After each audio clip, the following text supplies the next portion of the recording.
Le banquier, paquet voleur. La poule, Simonac, la poule. Non, mais tu sais, ça c'est... Mais on vit dans une société de surproduction, de surabondance, voilà, où on siphonne les pays en développement. Puis c'est pour ça qu'aujourd'hui, tu sais, je veux dire, même s'il y a une crise, bon, peut-être que ça va vraiment empirer. Je sais pas. Je veux pas être prophète de malheur. Mais en Grande Dépression, tu regardes des images d'archives, le monde n'avait pas de souliers d'un pied, le monde, il y avait des fils pas possibles pour populaire. Ouais, etc. C'est pas quand même le même, ça avait pas le même impact qu'aujourd'hui. 25% de taux de chômage, mais là, on a de l'espace. On est à 8,3.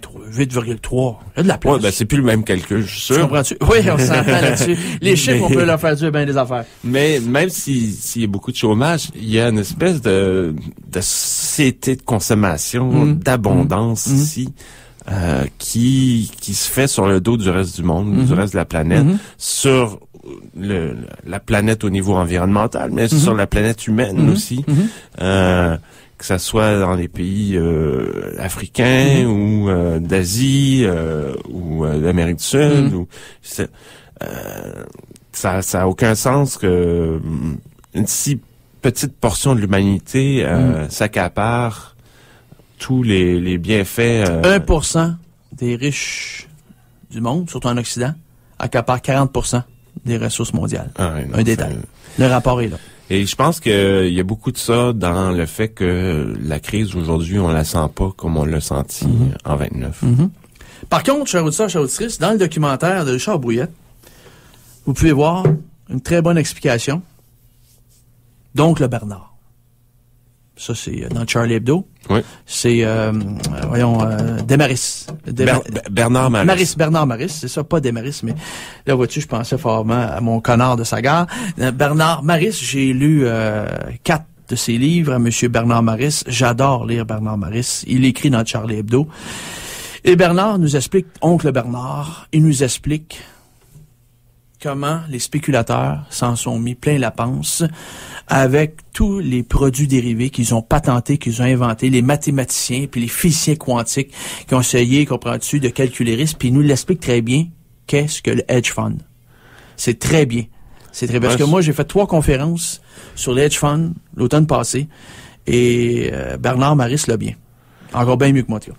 Ouais, ben c'est une forme d'assurance. À la base, c'est parti de, comme j'ai l'impression, les marchés à terme, tout ça, sur les céréales. C'est-à-dire, tu avais des agriculteurs qui voulaient justement se prémunir contre les tempêtes, mais les vrais. Ou les sécheresses, ou les machins. Puis qui voulaient avoir un prix fixé d'avance sur leur récolte. Un contrat à terme. Puis il y avait, c'est ça, il y avait des gens qui prenaient le risque à leur charge. Puis bon, mais à un moment donné, c'est devenu cette assurance-là, c'est pris sur des choses de moins en moins physiques, de moins en moins réelles. Puis à un moment donné, il y a une espèce de pyramide de risques qui se construit parce que les gens assurent des assureurs qui assurent des assureurs qui assurent. Bon, les produits dérivés, des futures, des swaps, toutes sortes de patentes à gosses, des mortgage-backed security, toutes sortes de patentes à gosses qu'ils ont inventées. Et finalement, ils ont fabriqué du risque, mais ils l'ont dilué dans tout le système. Oui, parce qu'à un moment donné, c'est ça, c'est une espèce de marchandisation du risque. C'est ça. Qui n'a plus rien qui n'a plus rapport avec l'économie productive, industrielle, réelle, et puis qui en quelque part tient l'économie par les couilles, parce que si ça vient qu'à flancher, comme en ce moment, ça entraîne tout le reste. Et Bernard Maris disait que on ne peut pas prévoir le risque. C'est imprévisible, le risque. Il l'explique très bien dans ton documentaire. Alors, oui, parce que par exemple, justement, des compagnies d'assurance qui calculent, qui ont des actuaires, qui calculent combien d'accidents d'automobile il va y avoir dans une année.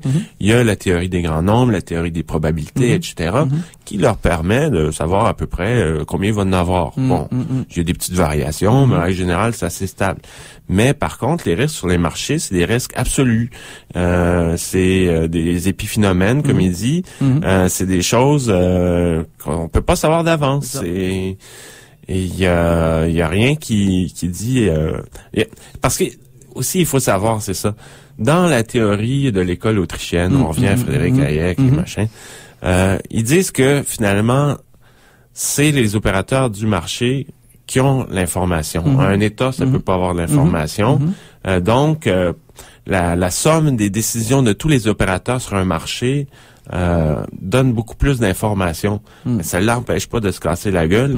Bon, ceci dit, des gens comme Martin Masse, par exemple, qui intervient dans le film, un libertarien. C'est mon préféré. Le libertarien québécois libre. Oui. Il a revu le Québécois sur le web. Hein, un web, sur le web, tout à fait. C'est ça. Ou Pascal Salin en France. Et attention, Martin Masse, il faut le dire, qui était le conseiller de Maxime Bernier. Hein, pour la privatisation des télécommunications. Des télécommunications. Donc, il était avec les conservateurs, Oui, Monsieur Martin Masse. Hein? Oui. Et pas n'importe qui. L'invité par excellence de Benoît Dutrisac à TQS. Et donc, eux, ils disent, Pascal Salin, Martin Masse, etc., que la crise actuelle est provoquée par trop d'intervention de l'État. Tout le temps. Et non pas parce qu'il y a eu trop de déréglementation. C'est l'inverse. Et donc, c'est ça. Ça prend un marché pur. Hein? Exemple de toute entrave étatique. C'est ce qu'ils veulent. Oui, puis ils disent à ce moment-là que l'information serait plus sûre, plus juste sur la valeur des choses, etc., sur les prix, ça. Mais c'est complètement farfelu parce que il y a toutes sortes de mécanismes sur les marchés, le comportement grégaire, moutonnier, des opérateurs, etc., etc. Et ça n'a rien à voir. Ah oui. Et Richard, au retour de la pause, on va aller en pub, suivi une pause musicale, mais au retour, il faudra que tu nous expliques, en fin de compte, si un pays refuse les mesures néolibérales, comment est-ce qu'on va s'y prendre pour gaver la loi. On va gaver la loi de force. Hein? Parle-nous donc de ton bon militarisme ou humanisme militaire. Tu nous parleras de ça. Les accords de Dayton, qu'est-ce que c'est patente à gosse, qu'est-ce que ça a pu faire, etc. Et au tiers-monde, on leur a fait des programmes précis au tiers-monde, hein, avec des entités de Bretton Woods qu'on avait mis en place en 1944. Ils se sont chargés de répandre la bonne nouvelle. Hein? Il faut parler de ces choses-là, c'est très important. Oui. C'est les filets du néolibéralisme et c'est un réseau mondial. Parce que, c'est comme tu dis, c'est un encerclement. La pensée magique, la pensée unique. Oui, tout à fait. Pas mal ça. Oui. Pas mal ça, hein? J'ai bien imprimé le son. Me sens moins épais, on me couchait intelligent à soir, mais encore mal aux pieds. Ton Liver, qu'est-ce qu'on fait? On s'en va en pause publicitaire. Par la suite, ça va être Carquois et la pièce Le Coup d'État. Bon, ben, c'est justement ce que je voulais dire. C'est de ça dont il s'agit. Un coup d'État invisible par la main invisible ou le crochet invisible. Comprends-tu? Des nouveaux pirates modernes. Un coup de crochet. Oui, je sais pas. Okay. À l'écoute de CSM, zone de résistance. On est de retour dans quelques instants. 89,3 FM. C'est la radio universelle. À tout de suite. De retour à Zone de résistance avec votre animateur Benoît Perron-Micro et mon cher Oliver. Cette tune s'intitulait? C'était le groupe Carquois et la pièce Le Coup d'État. Le coup d'État, j'adore. C'est un coup d'État invisible depuis 1947 en Occident.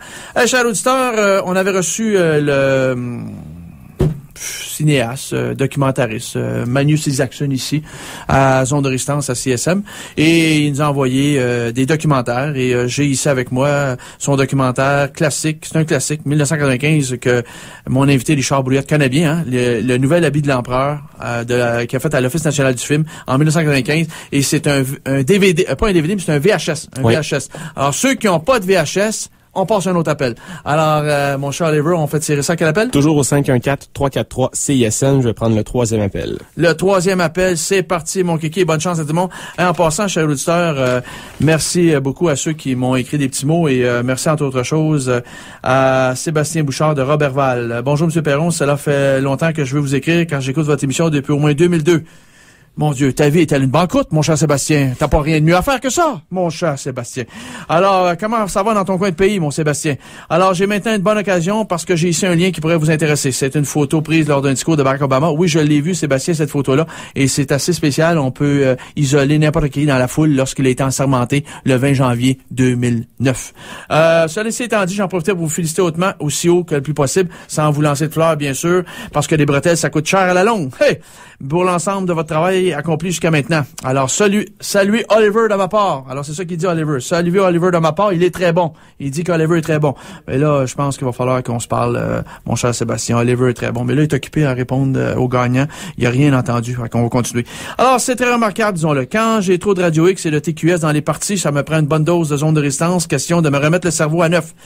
Je demeure à Borval, au Lac-Saint-Jean depuis 2005. J'écoute l'émission en ligne à partir du site de CSM. Je n'en manque pas une, surtout ces temps-ci. Je crois qu'il est primordial de comprendre tous les enjeux qui concernent la crise, ainsi que tout ce magouillage malsain de la part de nos dirigeants et financiers tristes, sionistes. Pour ma part,